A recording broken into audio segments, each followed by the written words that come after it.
The lecture hall at Hargrove University had a particular kind of silence that existed only in the minutes before something irreversible happened. It was the silence of held breath, of eyes cutting sideways, of chalk poised above a blackboard as though the hand holding it had forgotten what it was supposed to do. On a cold Tuesday morning in late November, that silence arrived without warning and settled over every row of seats like a held verdict. And at the center of it stood a young man named Malik Johnson, 22 years old, son of a night shift nurse from the east side of the city, a young man who had spent the better part of his life being underestimated by people who should have known better. He stood with his hands loose at his sides and his eyes steady on the blackboard, and he did not look afraid. That was the part nobody expected. That was the part that would stay with every person in that room long after the chalk marks dried and the arguments were settled and the official accounts were filed away in folders. Nobody would open again for years. The part that could not be explained away, not by institutional logic, not by the careful language of committee memos, not by anything. He was not afraid. He had never been afraid of the work. That was the beginning and the end of everything that followed. Professor Margaret Lawson's voice carried the precise, clipped quality of someone accustomed to being the most intelligent person in any room she entered. She was 61, with silver hair pulled back sharply, and reading glasses she wore on a chain around her neck like a credential. She had published 14 books. She had chaired the mathematics department for 9 years.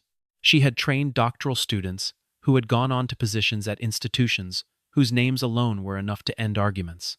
She believed, with the quiet certainty of someone who had never been seriously challenged on the matter, that mathematical brilliance was inherited, not earned, and that the most important thing a university could do was identify those rare individuals born with it and clear every obstacle from their path.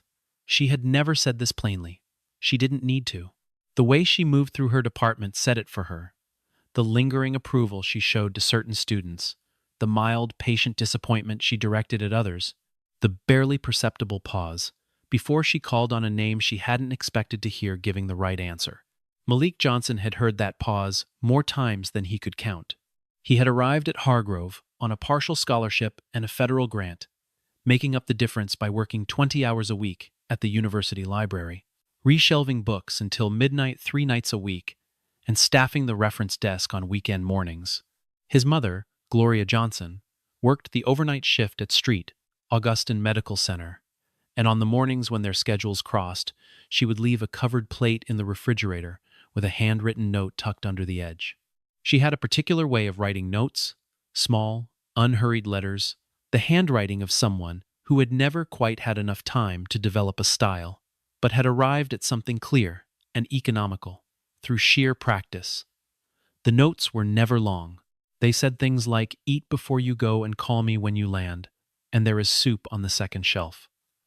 They did not say "I love you," because she was not a person who wrote those words easily, but they said it anyway, in the specificity of their instructions, in the evidence they carried that someone who loved you had thought about your body's needs, while their own body was busy doing something exhausting in a fluorescent-lit room across the city.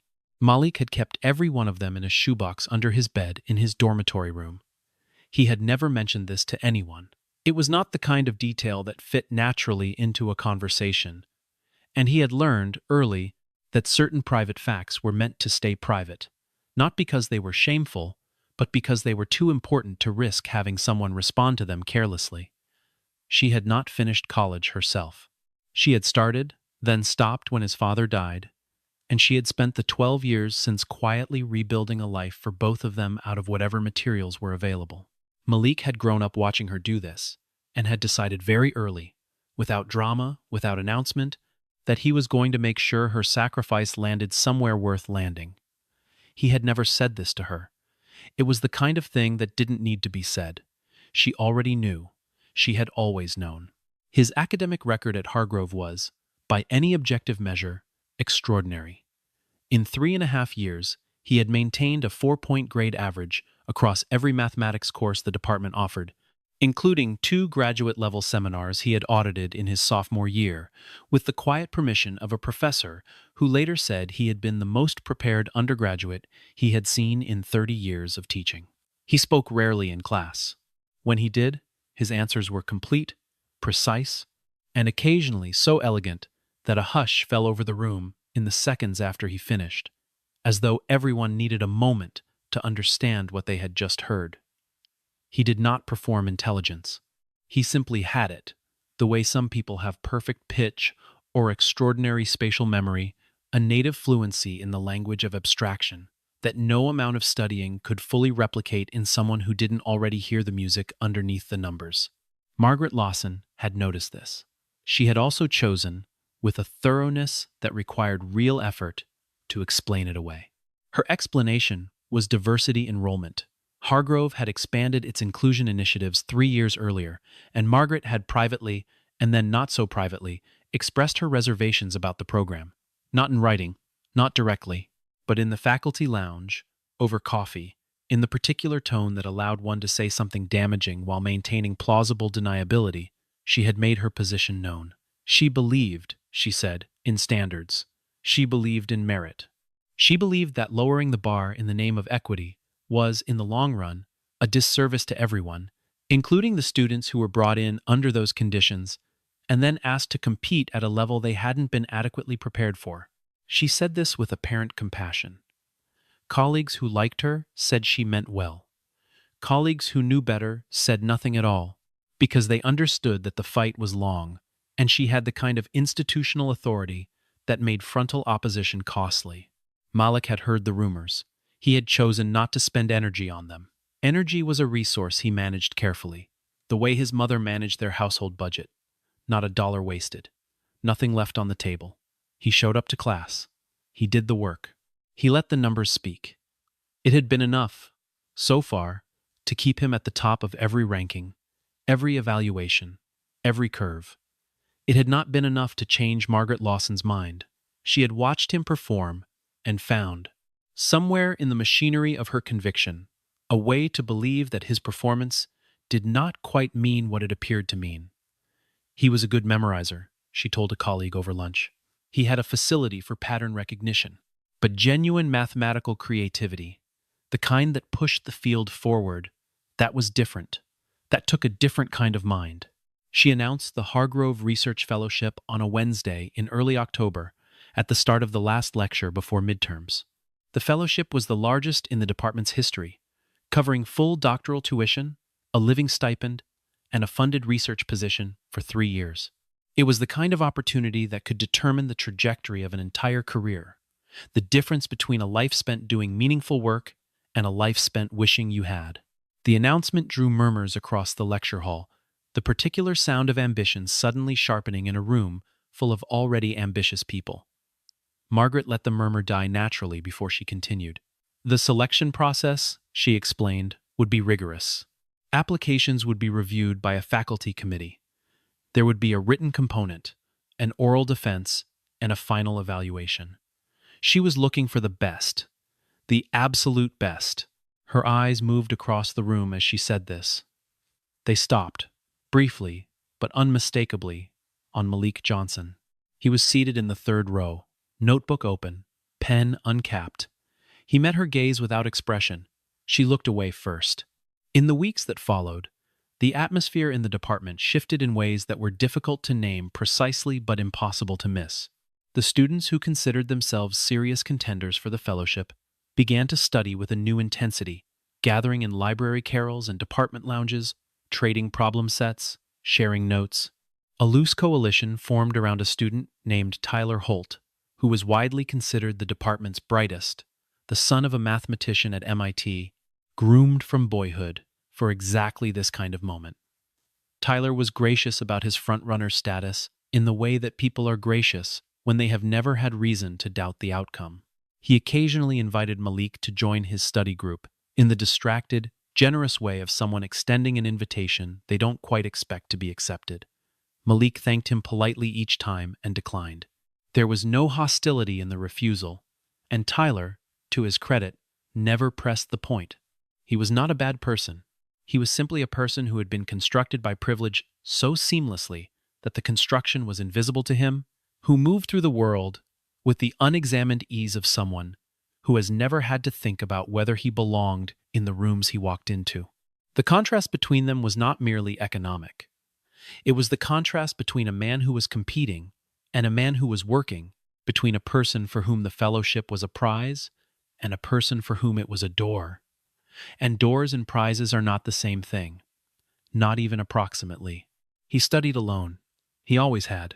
Margaret's behavior in the classroom during those weeks grew more pronounced, more visible to anyone paying attention, which not everyone was, but some were. She called on Malik more frequently than she called on other students, and the questions she directed at him were calibrated differently, not simply harder, but structured to expose gaps, to find the edges of knowledge and probe them until something gave way. She did this without overt aggression. She did it with the measured tone of a professor who believed she was providing a useful stress test. Once, in the middle of a lecture on functional analysis, she posed a problem at the board and then turned and called his name with a particular quality of expectation, the kind that implied the question was a formality whose answer was already understood by everyone in the room.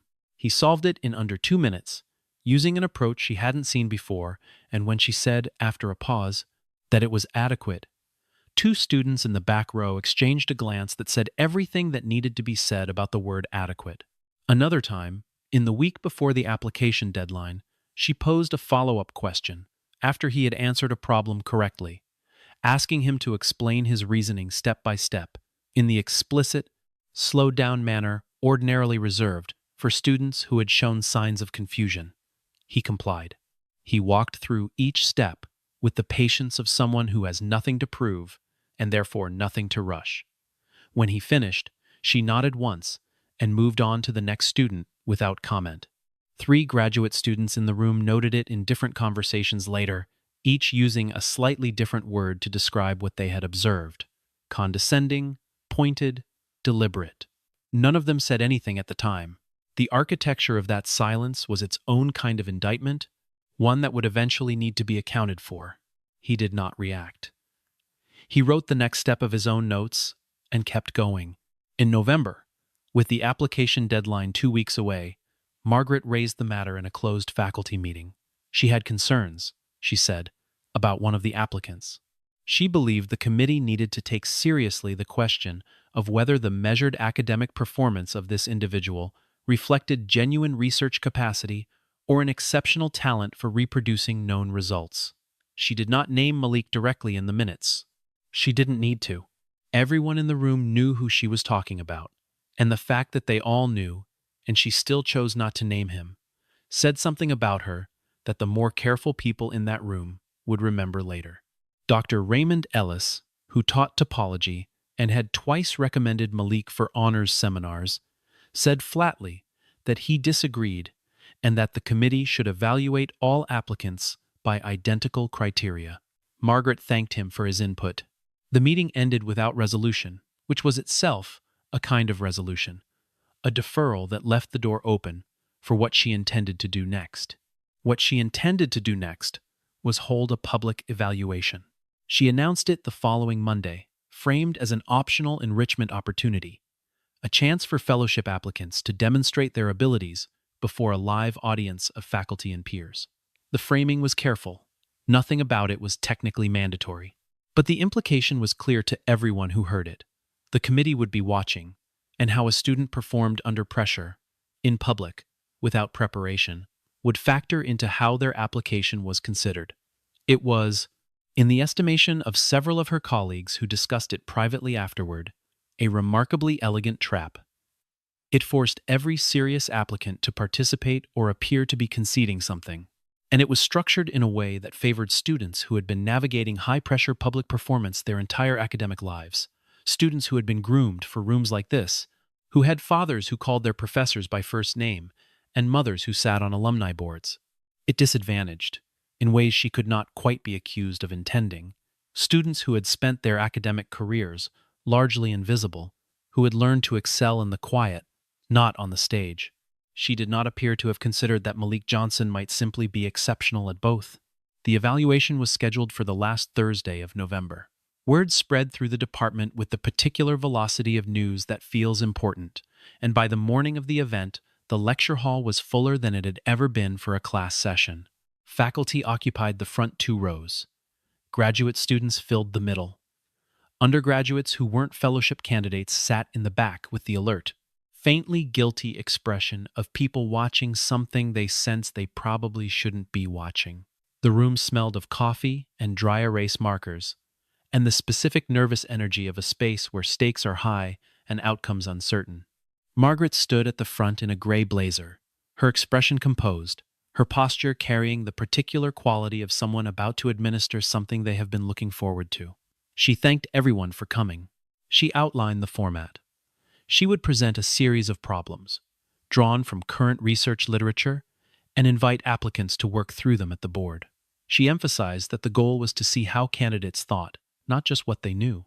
She said the word rigor twice. Then she called Malik Johnson's name. Not first in a sequence, not as part of a rotation. She called his name and only his name, and in the fraction of a second between the calling and the response, the room shifted.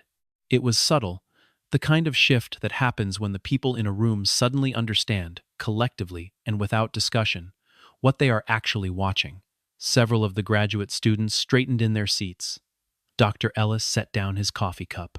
Tyler Holt, seated near the middle of the faculty row, went very still. Malik stood.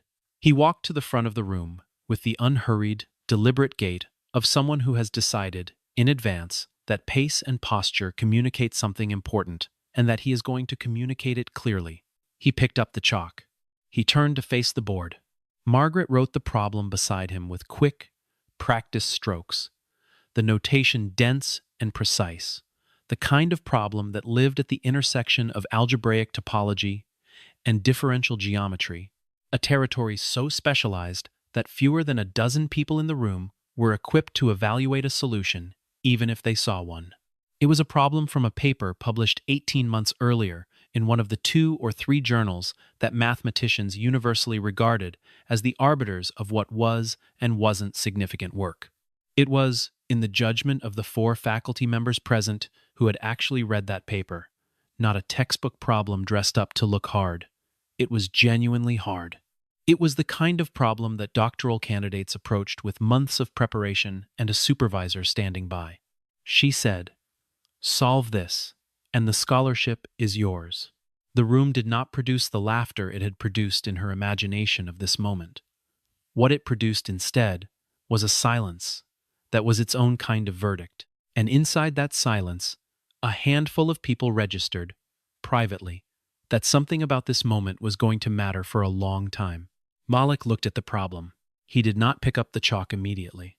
There was something in the way he stood at that moment that a person watching carefully might have recognized, not as hesitation, not as the particular blankness that comes over a face confronted with something genuinely beyond its reach, but as the opposite of those things. It was the stillness of a mind that had arrived at high speed and was now simply choosing where to begin. He had seen this problem before, not this exact formulation, but the territory it inhabited, the underlying structure, the class of argument it belonged to.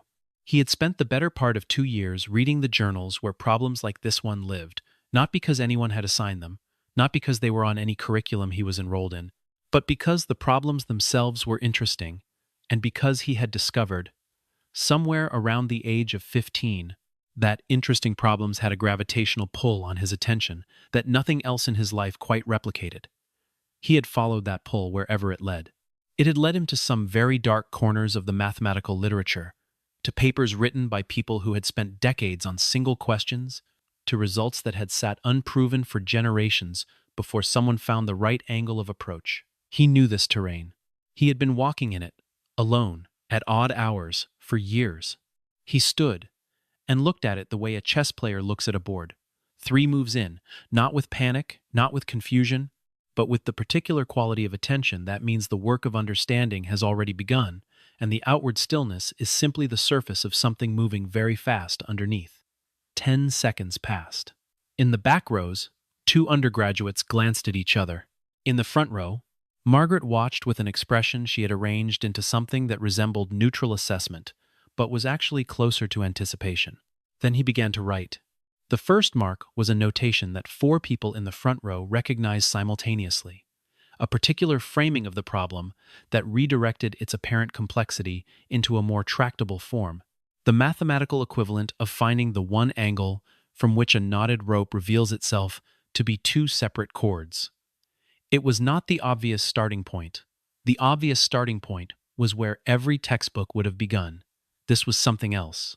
This was someone who had been thinking about problems like this one long enough and deeply enough to see past the surface presentation into the underlying architecture, and who had found, somewhere in that architecture, a shortcut that the people who wrote the original paper had not seen or had seen, and set aside or had simply not been looking for, because they were moving in a different direction. At 20 seconds, the chalk was moving steadily, filling a section of the board with notation that was clean, unhurried, and structurally coherent in a way that anyone trained to read it would have recognized immediately. At 30 seconds, Dr. Ellis had straightened fully upright in his chair. He leaned forward. His expression had changed entirely. The way the expression of someone changes when they are hearing a piece of music they know well played in a way they have never heard before. At 35 seconds, a professor of geometric analysis named Dr. Karen Ford, who had her own paper cited in the problem's original publication, went entirely still, her coffee cup suspended halfway between the table and her mouth. At 40 seconds, the solution was complete. Not a sketch of a solution, not a first approximation, a complete, structured, formally valid proof, written on a standard classroom blackboard in 40 seconds by a 22-year-old in a flannel shirt who was working his way through college reshelving library books 3 nights a week. Dr. Ford stood up. She didn't say anything at first. She simply stood, which was itself a statement, because Dr. Karen Ford had the reputation of someone who expressed enthusiasm with extreme reluctance, and only when she was absolutely certain it was warranted. When she finally spoke, her voice was very quiet, and the room had gone so silent that quiet was sufficient. "That's not the standard approach," she said. "That's more efficient than the standard approach." She walked to the board. She studied the proof for approximately 30 seconds. Then she turned to the room and said, with the flat, plain certainty of a statement of fact rather than a judgment, "This is correct, and it's better." The silence lasted another 3 seconds. Then Dr. Ellis stood. Then 2 graduate students in the second row. Then, in a ripple that moved from the front of the room to the back over the course of about 8 seconds, the lecture hall was on its feet, and the sound that filled the room was the sound of recognition, of collective understanding, arriving all at once, after a long and unnecessary delay. Margaret Lawson had not moved. In all the years she had spent in this building, in all the lectures she had delivered, and the committees she had chaired, and the evaluations she had administered, she had always known what came next. That was the organizing principle of her professional identity. She always knew what came next. She had designed this evaluation precisely because she wanted to be the person controlling what came next. And now something had come next that she had not designed, had not anticipated, had not built any internal structure to accommodate. The proof on the board was real. She could read it, and she could tell that it was real, and she could not tell herself it was otherwise, because she was, whatever her failings, a real mathematician, and real mathematicians cannot lie to themselves about what constitutes a valid proof. The part of her that was a mathematician knew exactly what she was looking at. The rest of her was trying to figure out what to do with that knowledge. She stood with the chalk still in her hand and her face arranged in an expression that was attempting, with diminishing success, to remain composed. The color had left her cheeks. Her mouth was slightly open. She was looking at the board with the expression of someone who has been presented, without warning, with evidence that overturns a belief they have held so long they had stopped examining it. It was not a comfortable expression. It was the expression of a woman watching, in real time, the architecture of a long-held certainty begin to give way. In the rows of seats behind the standing faculty, the undergraduate students who had come to watch what they had expected to be a humiliation were very quiet. Some of them were looking at the board. Some of them were looking at Margaret. The ones who were looking at Margaret were the ones who would remember this day most clearly for the rest of their lives, because her face in those seconds was an education in itself, a demonstration of what it looked like when a conviction that had served as foundational architecture for decades was suddenly and publicly required to hold weight. It had never been designed to carry. It did not hold. Anyone watching could see it not holding. And the thing about watching a conviction fail in real time is that it cannot be undone. There is no subsequent revision that reaches back and changes what was visible in that moment. Everyone in the room had seen it. They would carry what they had seen. What the room did not yet know, but would know within the hour, was that the proof on the board was not simply a correct solution to a difficult problem. It was an approach that had not appeared in the literature before. It was, in the technical language that Dr. Ford and two of her colleagues would use in the days that followed, a novel method. It was the kind of thing that, if written up and submitted, would attract serious attention. It was the kind of thing that a doctoral committee would spend months trying to replicate and extend. It was, in the plain language that non-mathematicians use when they are trying to describe something they don't quite have the vocabulary for, genuinely new. The story that emerged in the following days was the story that tends to emerge when a private truth becomes suddenly public. It came out in pieces, the way these things always do, each piece landing in a slightly different place and changing the shape of what the others meant. A graduate student recalled seeing Malik in the mathematics library at 2 in the morning, not studying from textbooks but reading journals, primary literature, the actual papers where the field's current arguments were being made. A professor who had supervised an independent study 3 semesters earlier confirmed that Malik had submitted a written analysis of an open problem in combinatorics that the professor had circulated, with Malik's permission, among several colleagues, one of whom had incorporated a modified version of the argument into a paper published 6 months later, with an acknowledgement in the footnotes that almost no one had noticed.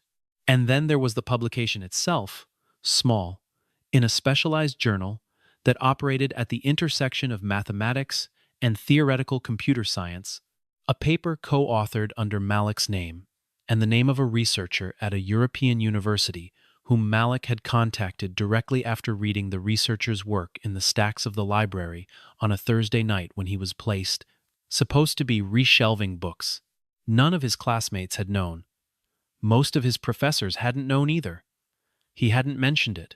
The culture of academic credentialism tends to reward those who announce their accomplishments in the right rooms, at the right moments, with the right degree of practiced modesty. Malik had never been taught this culture, and had therefore never been shaped by it. He didn't think in terms of credentials. He thought in terms of problems. The paper existed because the problem had interested him, and the researcher across the ocean had responded because the argument was interesting, and the journal had accepted the piece because it was sound. That was the entire chain of causation. There was no personal brand attached to it, no strategic positioning, no calculation about how it would look on a fellowship application or a curriculum vitae. It had simply been work he had done, because the work was there to be done, and he was the person who happened to be in the library at the right hour to see it. There was no context in which mentioning it had seemed like the right thing to do, and so he hadn't. And the paper had sat there in the journal's online archive, indexed and citable, waiting for someone to look. Dr. Ellis found it on Friday morning. By Friday afternoon, it had been forwarded to every member of the fellowship committee. By Friday evening, it had been forwarded to the department chair, who was not Margaret Lawson, who forwarded it to the dean's office with a brief note that said, in the careful, measured language of an administrator who has spent years learning to communicate concern without creating liability, that there were a number of issues related to the fellowship evaluation process that would benefit from immediate review. The immediate review was not immediate in the sense of happening overnight, but it was immediate in the sense of happening with unusual speed for a process that was normally measured in semesters. Within a week, a subcommittee of the Faculty Senate had obtained and reviewed the email correspondence related to the fellowship evaluation. What they found in that correspondence was not technically incriminating in a legal sense, but it was, in the estimation of 3 of the 5 committee members, deeply problematic.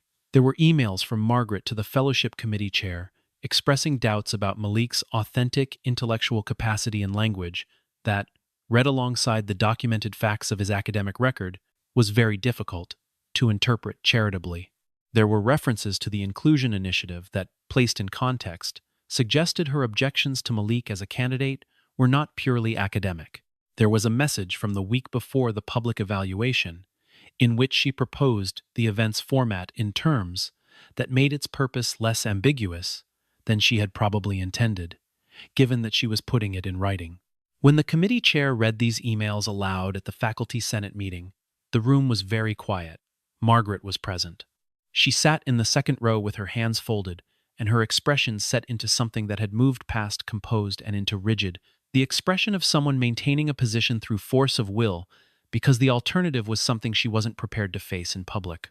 She did not deny the emails. She offered context. The context was not well received. The formal investigation lasted 3 weeks.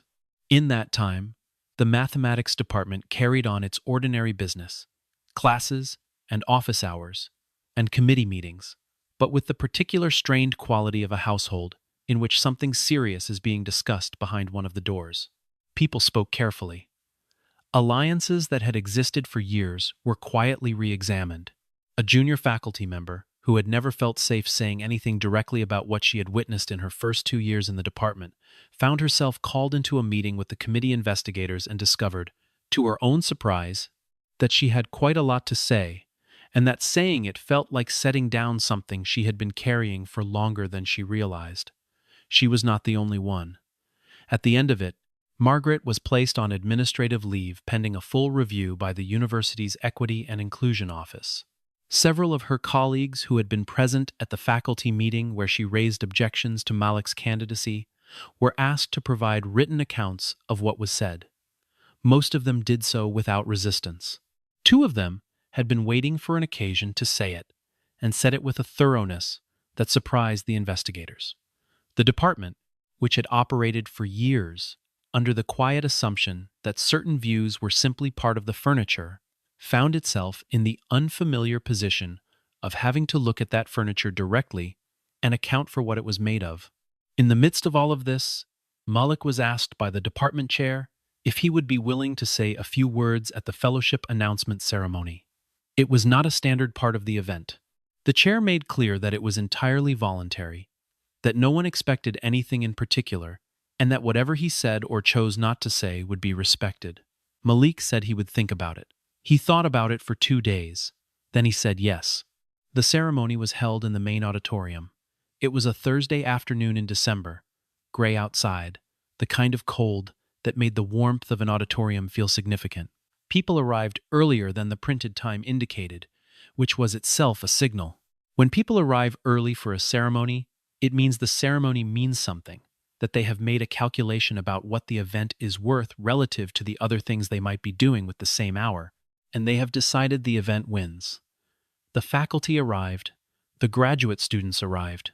A number of undergraduates who had been in the lecture hall on that Tuesday in November arrived and took seats and sat with the particular quiet attention of witnesses who understand that they are present at something that will be described afterward, something they will be asked about. The chair of the mathematics department stood at the front and arranged her notes. Outside, the sky was the color of old pewter, and the bare trees along the quad held their branches up against it, like fine cracks in porcelain. The room was full. Gloria Johnson sat in the 4th row in a blue coat she had bought the previous spring and saved for occasions. She had taken the day off work, which cost her a shift she couldn't entirely afford, and she had not told Malik she was coming because she had wanted to surprise him and because she suspected that if he knew she was there, he would be distracted by the specific burden of knowing someone you love is watching you carry something heavy. The department chair announced the fellowship. She announced Malik's name. The room responded with the kind of applause that carries information in addition to sound, the information being that the room understood what the name meant, what had happened in the preceding weeks, and what it meant for a young man who had been told, in 100 different ways, that this place was not quite built for him. Malik stood at the podium in a dark blue blazer that he had borrowed from a friend and that was slightly too large across the shoulders. He adjusted the microphone. He looked at his notes for a moment and then set them aside. He talked about his mother, not sentimentally, not in the way of a prepared speech that builds toward a predictable emotional beat, but plainly, in the way of someone describing something true. He was not a performer. He had never been. What he was, standing at a podium in a borrowed blazer that was slightly too large across the shoulders, was simply a person who had thought carefully about what he wanted to say, and had decided that the most honest thing was also the most useful thing, and that there was no reason to ornament it. The room recognized this immediately. It recognized it the way rooms recognize authenticity, which is to say, all at once, without needing to discuss it, a collective shift in posture, in breath, in the quality of attention from polite to absolute. He talked about the covered plates in the refrigerator and the handwritten notes, about the sound of her leaving for work at 10 at night, when he was 12 years old, about the way she had always asked him, when she came home in the morning, not what grade he had gotten, but what he had learned.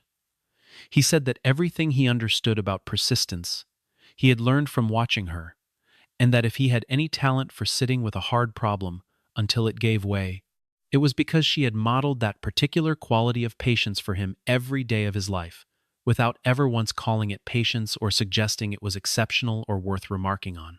He talked about the people who had helped him, not the institution, not the programs, but the specific individuals. The professor who had let him sit in on graduate seminars in his second year, the librarian who had noticed he was reading the same journals repeatedly and had quietly arranged for him to have extended borrowing privileges, the researcher across an ocean who had responded to an email from an unknown undergraduate student and had taken the correspondence seriously from the first reply. He named them. He thanked them in the direct, unhurried manner of someone who had thought carefully about what gratitude actually meant and had decided it meant specificity. Then he said something that was not on any notes, that was not prepared, that arrived in the way that true things sometimes arrive, already fully formed. He said, "I don't want to have proven anything to anyone. That was never the point. The point was the work. The point is always the work. What I want, what I have always wanted, is what every person in this room deserves, which is a fair chance to find out what they're capable of. Not a lowered bar, not a special exception. A fair chance. Nothing more." He paused. In the fourth row, Gloria Johnson had her hand pressed flat against her sternum, the way she pressed it when she was trying to keep something in that was trying to come out. "The people who doubted me," Malik continued, and here his voice was very level, not cold, not bitter, simply precise. "They didn't slow me down. If anything, they pushed me deeper into the work, because the work was the one place where the doubt didn't follow. Numbers don't care about any of the things that people use to decide whether you belong somewhere. They're the same for everyone. That's why I love them. That's why I'll always love them." The room was completely silent. Then someone began to clap. Then someone else. Then it was everyone, not the polite, coordinated applause of a ceremony, but the full, sustained, ragged applause of a room full of people who were feeling something they hadn't expected to feel when they walked in that afternoon. Gloria Johnson was on her feet. Malik saw her from the podium. He went still for a moment, the way a person goes still when they see something that reorganizes everything, and then something moved across his face that was not quite a smile, and not quite anything else. A private expression, a door opening briefly on an interior room where the real version of the day was stored. He stepped down from the podium. She met him at the edge of the stage. She was not a woman who cried in public. She had trained herself out of it over years of nights, spent in hospital corridors, absorbing other people's grief with the calm, absorptive steadiness that the job required. But her eyes were very bright, and her chin was moving in the particular way that chins move when a person is making a decision about what to do with something that has arrived with more force than they anticipated. She put her arms around him and held on in the manner of someone who has been waiting a very long time to do exactly this, and intends to do it for as long as the moment will hold. He put his face down against the top of her head. Neither of them said anything. There was nothing that needed to be said. They had been saying it to each other for 22 years, in every language available to them, in covered plates left in refrigerators and in books, reshelved at midnight, and in shifts worked and grants applied for, and problems solved in the margins of borrowed notebooks. They had been saying it all along. No one in the room looked away. In the days that followed, Malik began the administrative process of accepting the fellowship and enrolling in the doctoral program for the following fall. There was paperwork. There was always paperwork. He filled it out at the reference desk during a quiet Sunday morning shift, the same desk where he had spent 3 years answering questions about citation formats and library databases and where to find the microfilm reader. The librarian on duty that morning, a woman named Mrs. Ellison, who had worked at Hargrove for 27 years and who had let him linger past closing time on more than one occasion, with the gentle fiction of not having noticed he was still there, saw him filling out the forms and set a cup of tea down next to his elbow without comment. He looked up. She gave him the brief nod of someone who has been quietly rooting for an outcome and has just learned the outcome was correct. He thanked her. She went back to her cart. That was the entirety of the exchange, and it was, in its small and unwitnessed way, as complete as anything else that had happened that week. He met with Dr. Ford, who outlined a research direction that would extend the approach he had used in the public evaluation into a broader theoretical framework, a project she described, with characteristic restraint, as potentially significant. He met with Dr. Ellis, who gave him a list of reading and a desk in the graduate research suite and told him, without ceremony, that he was welcome. He sent an email to the researcher in Europe to share the news, and the response that came back within the hour was warm and unsurprised, as though the researcher had simply been waiting for the inevitable to become official. Margaret Lawson did not return to the department that semester. The outcome of the formal review was not publicly announced in its specifics, because such things rarely are, but the effects of the review were visible. There were new guidelines for the fellowship evaluation process. There were workshops on equitable assessment that attendance was described as strongly encouraged. 2 members of the fellowship committee stepped down voluntarily. The changes were imperfect, partial, the kind of institutional response that satisfied almost no one, and moved the needle by a fraction of a degree, which is nonetheless a fraction of a degree it did not move before. Malik was aware of all of it. He followed the developments from a distance, with the detached attention of someone who understands that these processes matter, but has long since decided that his relationship with them cannot be one of waiting for them to finish before he begins his own work. He had never waited. He had worked while he waited. He would go on working now, in the same way, with the same intensity, because the work was not contingent on the resolution of any external argument. The work was its own argument. It had always been. He had simply been making it, quietly, in library stacks and on borrowed time, for years before anyone was paying attention. On the last day of the semester, he walked out of the mathematics building into the December cold and stood for a moment on the wide stone steps, looking up. The semester had lasted 4 months. It had contained, in those 4 months, more concentrated instruction in the subject of what it meant to persist than any course he had ever enrolled in. He had not asked for the instruction. It had been delivered without his consent, in the usual way that the most formative lessons are delivered, by people who believe they are doing something to you, when in fact they are doing something for you, revealing, through the pressure of their opposition, precisely how much you can withstand, and therefore precisely who you are. He understood this now with a clarity that was not bitter and not triumphant, but simply true. The way a mathematical proof is true, complete, nothing added, and nothing missing. He had been tested. He had not been found wanting.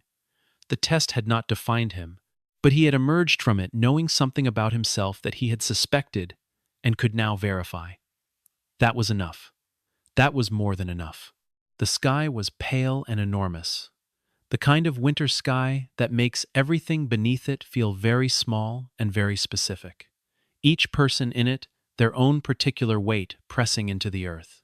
He thought about his father, who had died when he was 7, and whom he remembered in the way that you remember something that shaped you before you had the vocabulary to name what was happening. He thought about his mother in her blue coat in the 4th row, her hand against her chest. He thought about the first mathematics class he had taken, in the 5th grade, when a teacher whose name he could no longer remember had put a problem on the board, and he had felt, for the first time, the particular sensation of a question arranging itself into an answer inside his mind, before he fully understood how it had gotten there. He had known, in that moment, that this was the thing. He had spent the 15 years since simply following it. He didn't need to prove anything anymore. He wasn't sure he ever had. What he needed, what he had always needed, was the space to do the thing he had been born to do, to sit with the hard questions and push on them until they gave way, to find in the structure of numbers a kind of order that the rest of the world, with its preferences and its prejudices, and its long, exhausting inventory of reasons why certain people belonged in certain places and not others, had never quite managed to impose on itself. The cold settled around him. He pulled his coat closed and walked down the steps and into the afternoon, carrying nothing that needed to be put down and moving toward everything that was still, in every meaningful sense, ahead. There are people who are told, in 1,000 different ways, that the room they are standing in was not built for them. Some of those people turn back at the door. Others walk in and rearrange the furniture. Malik Johnson had done something quieter than both. He had sat down at the desk in the corner, opened his notebook, and begun. He had trusted that the work would speak if he gave it enough of his life to learn the language. He had been right. He had always been right. And the chalk marks on a blackboard in a lecture hall in late November, 40 seconds worth of marks, would remain there in the memory of every person who saw them, as a reminder that talent does not announce itself on a schedule, convenient to those who choose not to see it. It arrives when it arrives, and when it does, there is no argument left worth having.